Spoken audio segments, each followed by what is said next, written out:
In the upper range, the types 250S, 250SE, and 300SE started the succession of these six-cylinder fintails in 1965. The elegant outline of the body, first sketched by Paul Brack, is of a timeless grace.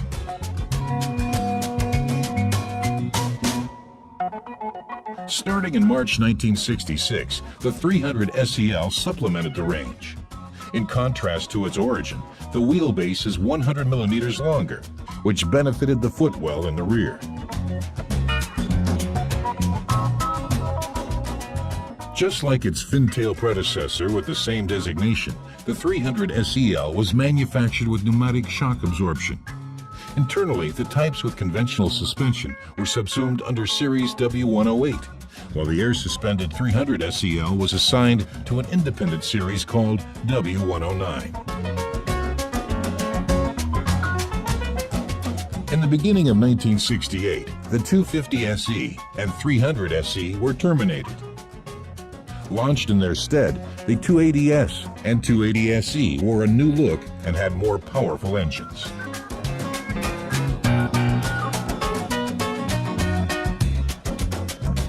The new frontrunner in March 1968 was the 300 SEL 6.3.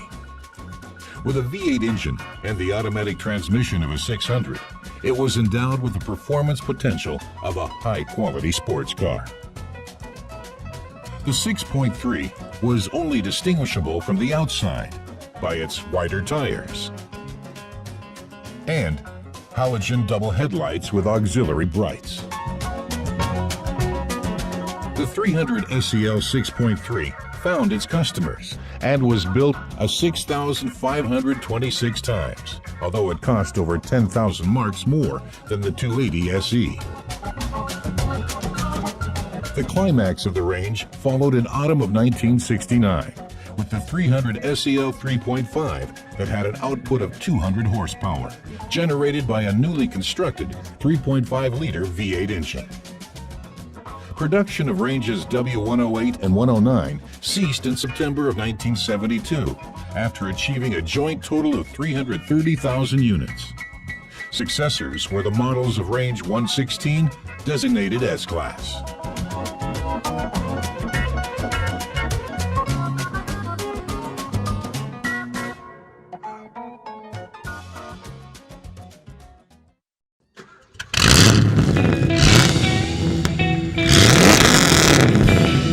Spa, 1971. The 24-hour race is still a milestone in collective motor racing memory. The reason for that bears the prosaic abbreviation W109 and has a length of exactly 5 meters. The AMG 300 SEL. In Belgium, it secured the class victory and a sensational second place overall. That's right, the 6.3 liter. Yes, Spa, they won there. And I said, no, I won it. I won it with a Ford. Most people are surprised. The Capri sort of got lost there.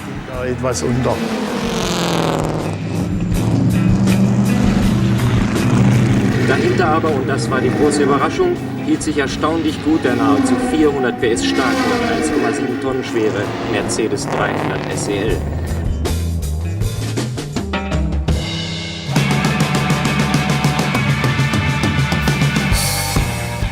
The car from Swabia celebrated a triumph in Spa that no one had expected. Everyone was surprised. No one expected, even the insiders, that the car was so fast and was so successful. They were all surprised.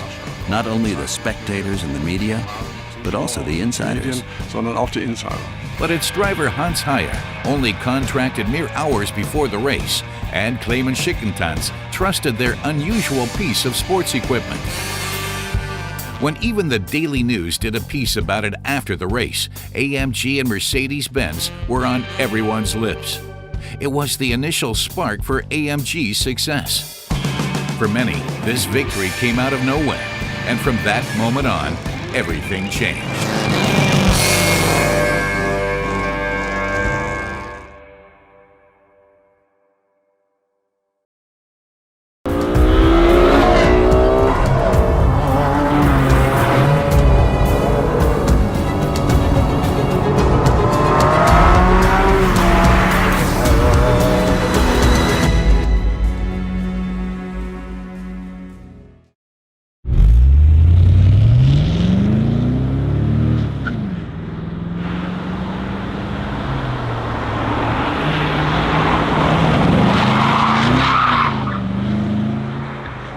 Imagine a full-size sedan that does 0 to 60 as quickly as a V12 Ferrari and faster than a Porsche 911. Oh wait, you don't have to because they're everywhere now, and we owe it all to this car, the Mercedes Benz 300 SEL 6.3. While they are part of the product lines of countless manufacturers today, cars like this were not the sort of thing that any manufacturer had even conceived of conceiving of back then, let alone built. Indeed, this car only came about because a slightly crazy Mercedes engineer built it himself after hours from parts he managed to dig up around the factory, and it only ended up in production because his boss heard it drive by his open office window late one night and demanded to know what it was.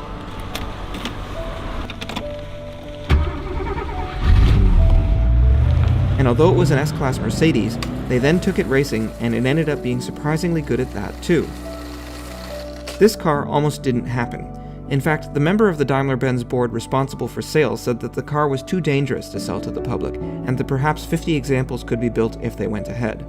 But he was overruled, and more than 6,500 were made, more than the six-cylinder version of the car that it was based on, in fact. Although they didn't know it at the time, Mercedes engineers had just invented an entirely new genre of car, one which enthusiasts continue to enjoy today, the big sedan that has so much power that it's as quick as sports cars from Porsche and Ferrari.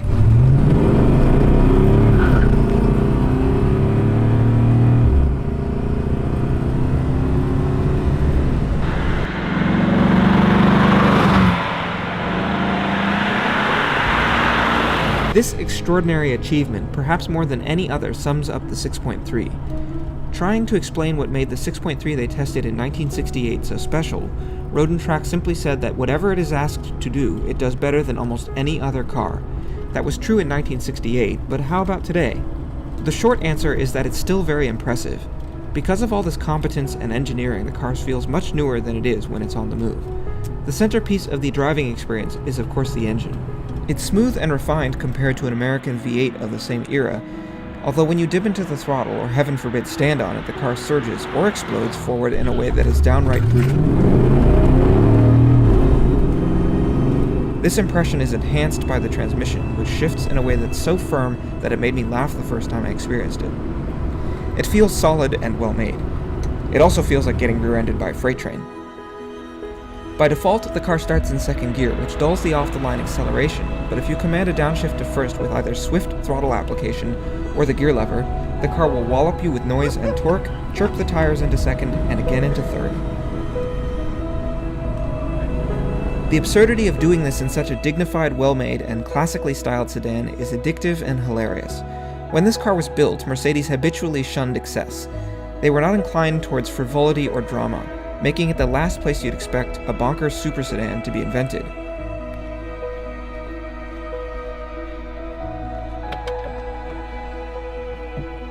The 6.3 is your well-mannered uncle at a wedding who says and does all the right age-appropriate things until the very end of the reception, when he's shutting down the dance floor with all the kids and somehow knows all the lyrics to My Neck, My Back, and is belting them out at the top of his lungs. And he does it completely sober.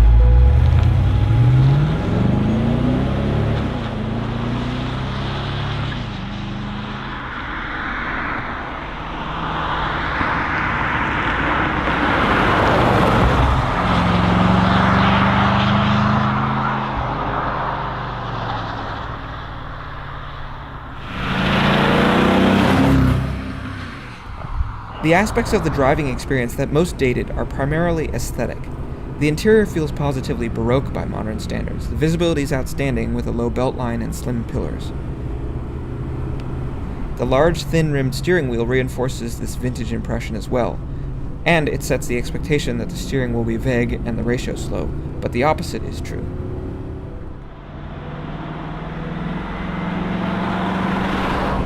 With 3 turns lock to lock, it's a fast ratio for a car of this era, although the large steering wheel still means that your hands and arms are moving quite a bit. But it's a rock-solid platform. You can take your hands off the wheel at high speeds, and the car is as stable and planted as any contemporary German car. Hustling the car on technical roads reveals another surprise. Despite having air suspension, the chassis is neither floaty nor vague. In fact, it's pleasantly firm and well-controlled, and dare I say it, poised. Rather than feeling like a mass of unruly parts being shepherded down the road in the same approximate direction, The 6.3 is a cohesive whole that's easy to control and even playful, especially if the driver's willing to use the throttle. The limits aren't particularly high, but the car's behavior near them is so much closer to a sports car than I was expecting. The 6.3 is legendary for its straight-line performance, but no one ever talks about how enjoyable the chassis is, and it was this characteristic that surprised me the most about the car.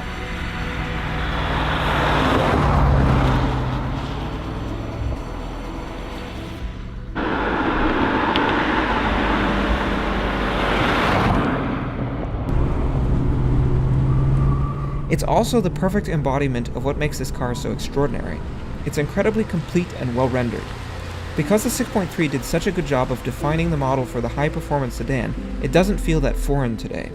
And that perhaps is the highest compliment you can pay it. The concept and execution still feel so contemporary, even though the car is more than 50 years old. In period, however, it was pure madness, as though the old men at Daimler Benz had finally lost their marbles. But what they created was hugely compelling, so much so that Car and Driver declared it to be the most desirable four-door sedan to appear since the Model J Duesenberg.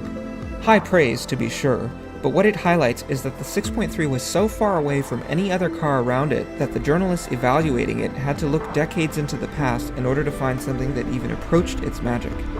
As if to prove this 5 decades on, cars like this are everywhere now, and we owe them all to the 6.3.